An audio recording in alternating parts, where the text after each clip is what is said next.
Cuando mamá lastima, de Rayo Guzmán. Lo irreversible. Si el presente trata de juzgar el pasado, perderá el futuro. Winston Churchill. Tal vez elijo a mi hermano mayor Samuel porque era el más fuerte, el que iba a resistir durante más tiempo sus siniestros propósitos. Tal vez a mí me veía tan delgaducha y encleque que supuso que al primer intento se le acabaría el espectáculo.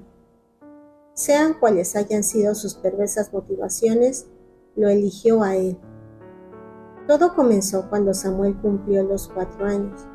Yo era una bebé que apenas tenía 2 y me dejaba encargada con mi madrina de bautizo que vivía a 3 casas. La madrina se llamaba Arcelia y era una mujer recién viuda que vendía tamales por las noches en la puerta de su casa. Mi madre se subía a un taxi y a toda prisa se dirigía al Hospital General para que atendieran las misteriosas fiebres que atacaban a mi hermano de manera inesperada. Pasaba semanas enteras en el hospital con él. Regresaba a buscar ropa limpia y a darle un poco de dinero a la comadre para que me comprara leche o pañales. Mi padre, Higinio, se había ido a trabajar en la construcción de una carretera en el Estado de México. Dejó a la familia viviendo en Tlaxcala y la visitaba cada 2 o 3 semanas. Sus razones para hacerlos fueron que la vida era más barata y que no se pagaba renta, pues vivíamos en la casa que su padre le heredó. Una casita modesta de 3 habitaciones con paredes pintadas de verde pistache, situada en un pintoresco barrio de gente trabajadora. He platicado con él de aquellos días y mucho de lo que nos plasmó en el presente relato ha sido gracias a los dolorosos recuerdos que mi padre me ha compartido. Fueron años de aparente estabilidad, empañadas solamente por las recurrentes enfermedades de mi hermano Samuel.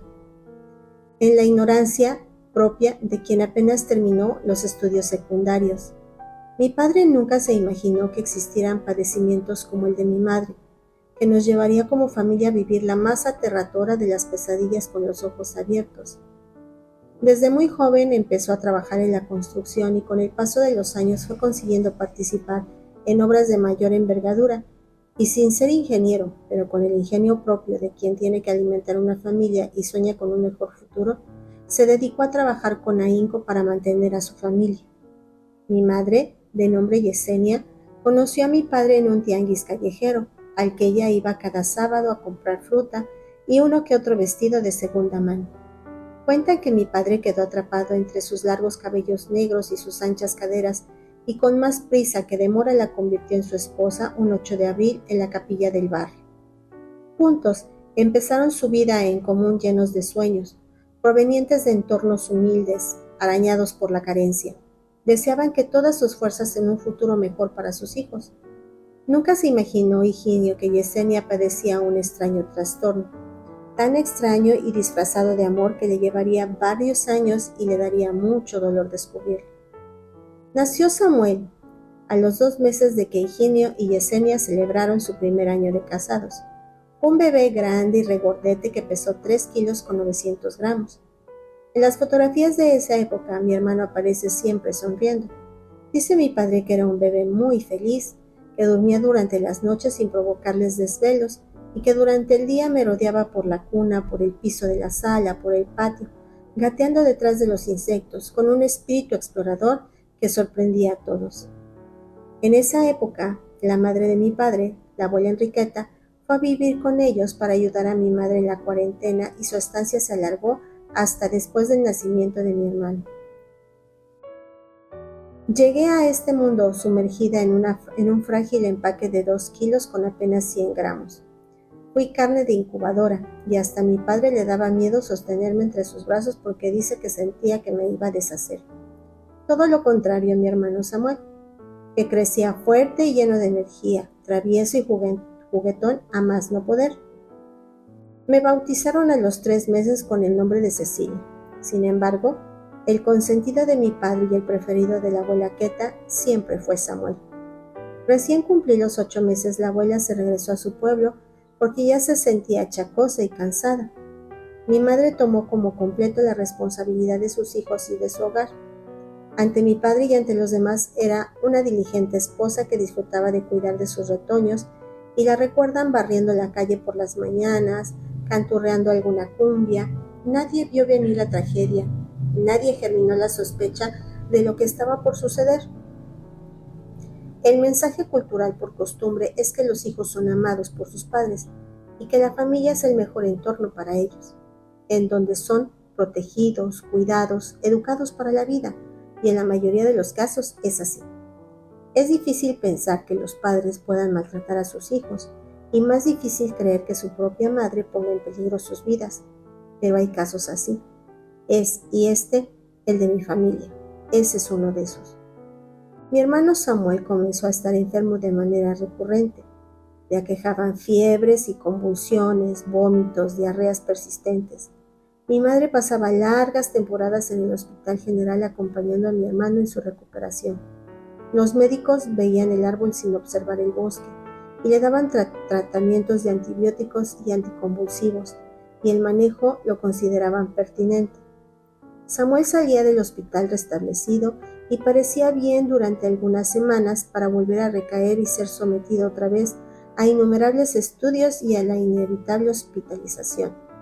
Mientras tanto, yo me quedaba con mi madrina y encendía velas y rezaba todos los santos por la salud de mi hermanito. Mi padre se esforzaba más en su trabajo para no perder el seguro del médico social, y a su manera y con sus moderados recursos apoyar a mi madre en la atención del hijo enfermo. Mi madre no se separaba de mi hermano. Cuando estaba en casa no dejaba que nadie fuera ella que se encargara de los cuidados. Lo alimentaba, lo bañaba, con una adoración absoluta, se concentraba en atenderlo. Ante todos era la personificación de la madre portadora de amor incondicional hacia sus vástagos, que dejaba la vida en un intento para sanar. No le importaban los desvelos ni la raquítica comida del hospital, con tal de estar al lado de su hijo en esos momentos en que tanto la necesitaba.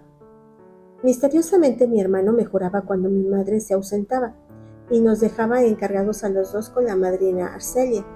Aquellos días en los que ella tenía que ir al pueblo a visitar a los abuelos o acompañar a mi padre a la capital para realizar trámites o asistir a algún compromiso social, mi hermano recuperaba su salud, no se enfermaba, comía mejor y agarraba fuerzas, se le veía con los cachetes sonrosados y hasta embarnecía.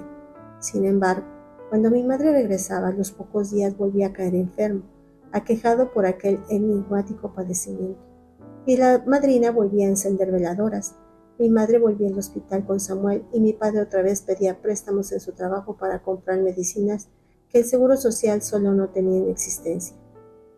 Mi madre se hizo amiga de las enfermeras y del personal de intendencia del hospital. Era frecuente verla sentada en el cuarto junto a la cama de Samuel, tejiendo con agujas bufandas que luego regalaba al personal médico o a las enfermeras en agradecimiento por las consideraciones que le tenían a mi hermano.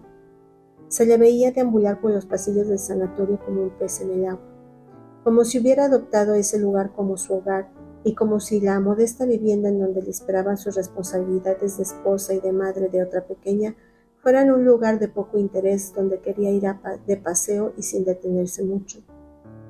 Cuenta la madrina Arcelia que mi madre la dejaba con la quijada colgando cuando usaba con naturalidad términos médicos con los que estaba por demás familiarizada a pesar de haber cursado estudios mínimos, como si al hablar de esas palabras se sintiera una famosa actriz representando el papel favorito de su carrera. Mi madre recorría todos los cubículos de las especialidades médicas con entera confianza, saludando a los médicos, enfermeras y secretarias como viejos conocidos de toda su vida. Solo le faltó llevar a Samuel a traumatología y al pabellón de quemados. Por todas las demás áreas deambuló con su hijo para que le practicaran todos los estudios habidos por haber, buscando recuperar la salud de su criatura. Y Samuel cada día más delgado, más enfermo, su cuerpecito invadido de manera recurrente por bacterias que atacaban sus órganos de manera incomprensible, convirtiendo su caso en un enigma para los médicos. Después a mi madre se le ocurrió la idea de organizar rifas para juntar dinero para curar a mi hermano. Imprimía boletos con la demacrada carita del niño y se paseaba por el barrio buscando quién la apoyara con su causa. Toda la vida de mi madre giraba alrededor de la enfermedad de mi hermano. Mientras tanto, Yo crecía entre sus ausencias y bajo el cobijo de mi madrina. Cuando cumplí 3 años, la madrina fue la encargada de hacer un pastel y de preparar tamales de arroz para compartir con los niños de la cuadra. Mi padre me visitó ese fin de semana y me regaló una muñeca casi de mi tamaño. Mi madre, por supuesto, estaba en el hospital con su hijo. A mi corta edad y sin tener conciencia de ello, el abandono de mi madre me estaba salvando la vida. Los síntomas de la enfermedad de Samuel desaparecían en el hospital y reaparecían en casa. Y vestida con el disfraz de una madre amorosa, la madre mataba a su hijo poco a poco. Samuel cumplió 5 años, 6 y llegó a los 7 todavía enfermo. Y justo en la crisis más severa de su enfermedad recurrente sucedió lo inesperado. Llegó la ayuda disfrazada de calamidad. Una serie de robos en el hospital hizo que las autoridades instalaran cámaras de seguridad en todos lados. No solo en el hospital se estaban siendo víctimas de los ladrones, también otras empresas de la zona habían sido atacadas por una banda de malhechores proveniente de colonias aledañas. Esperando atrapar a los rateros y sin proponérselo, descifraron el enigma del niño Samuel.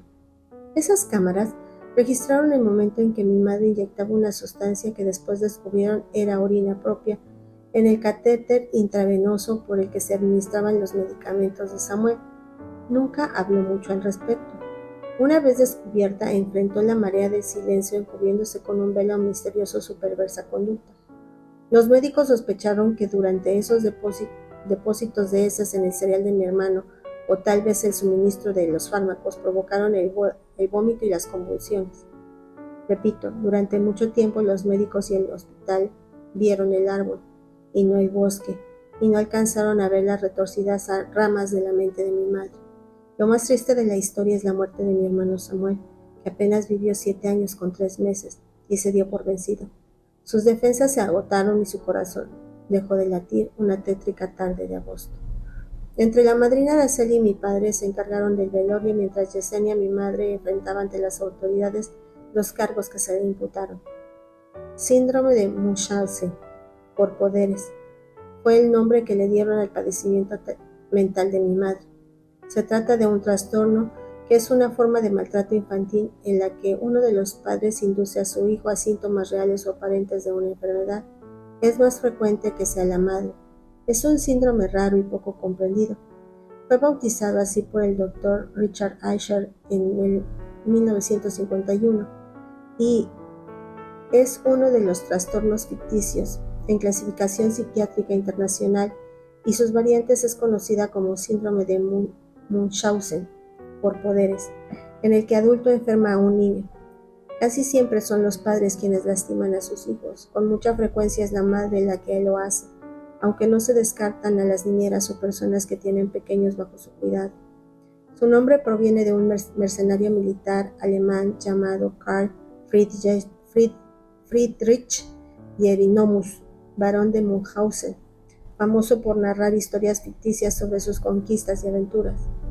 Mi madre pisó la cárcel por unos meses y fue sometida a innumerables estudios psiquiátricos. La trasladaron a un hospital para enfermos mentales en la capital del país, donde permaneció 4 años y 6 meses. Una mañana fría de febrero la encontraron muerta en su habitación. Una versión cuenta que tomó matarratas de una botella que por descuido dejó un jardinero junto a una maceta. Otra versión dice que se robó fármacos de la enfermería y se los tomó todos de golpe. Sea como sea, murió en un hospital, entre médicos y enfermeras, como cuando cuidaba a Samuel en su convalecencia. Sin embargo, a ella le gustaba cuidar al enfermo y no ser la enfermera, y creo que por eso prefirió quitarse la vida. Mi padre me dejó con mi madrina Arcelia durante 3 años más. Vendió la casa que habitamos con mi madre. Se deshizo de todos los muebles, ropa, juguetes y cualquier objeto que hubiese sido tocado por ella. El sufrimiento que le provocó saber que su hijo muerto y a su esposa loca le llenó de rencores el alma. Se alejó de familiares y amigos y jamás visitó a mi madre ni en la cárcel ni en el hospital. La madrina Arcelia era la que iba a echarle un ojo y le llevaba noticias de la familia de mi madre, que no quiso saber nada hasta el día de su muerte. Cuando regresó por mí me llevó a vivir con él a la capital. Ya tenía una nueva mujer, Antonia, quien me crió como hija propia y con la que tuvo a mis 2 medios hermanos, Joaquín y Leopoldo. El recuerdo de Samuel habita en un rincón de mi memoria, que visito de vez en cuando por descuido, cuando el olvido no traiciona. Cuando cumplí 18 años quise saber la verdad. Solo poseía retazos de esa historia que se fue diluyendo entre los brazos del tiempo. Primero hablé con mi madrina Arcelia y ella me proporcionó detalle de mis primeros años de vida y me dijo que hablara con mi padre, que nadie mejor como él que estaba autorizado para abrir el ataúd donde enterró el tenebroso recuerdo de mi madre, que después ella rellenaría los espacios en blanco que tuviera su relato. Así lo hice, y en un acto de honestidad bondadosa mi padre me lo contó todo. Muchos años me tragué el cuento de que mi madre se había enfermado y que había contagiado a mi hermano y que murieron los dos por una causa extraña, una bacteria que le comía las entrañas. Después de conocer la verdad, fueron mis entrañas las que se llenaron de ácido caliente, que me hizo pasar del odio al resentimiento sin freno. ¿Cómo se le perdona a una madre su abandono y que haya asesinado a uno de sus hijos?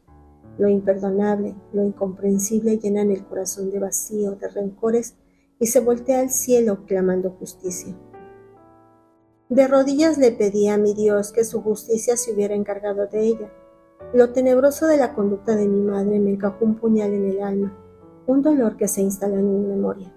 Me sentí atrapada entre los escombros de un pasado escabroso e irreversible que emergía una figura de madre enferma, desquiciada y asesina.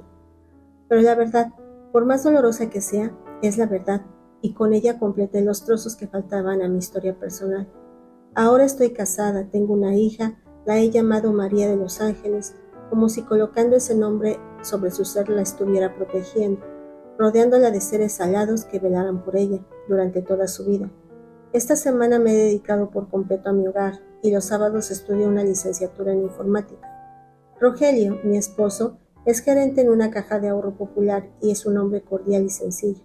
En su sencillez radica su encanto, en su humildad y su grandeza. Es un hombre bueno con el que no tengo secretos y quien al contarle la historia de mi hermano Samuel se conmovió hasta el llanto y me dijo: Cecilia, lo que sucedió no tiene olvido, pero tiene explicación. Libérate del odio y perdona a tu madre muerta, que el corazón recoroso no conoce la paz. Me he propuesto que la muerte de mi hermano Samuel no sea en vano. He decidido no perder el tiempo en dolores tan lejanos que me impidan apreciar la cercanía del presente. Y así me ando por la vida. No sé si perdonarlo para olvidar o si olvidando para perdonar. El perdón lo asocio con el corazón y el olvido con el pensamiento. He llegado a la conclusión que es mejor perdonar a mi madre que olvidarla, porque cuando el corazón está en paz, el pensamiento se vuelve más positivo. Siento que al perdonar se consigue recordar sin que duela. Se transforma lo oscuro en luminoso, lo rencoroso en compasivo y el pasado cruel en un presente tranquilo.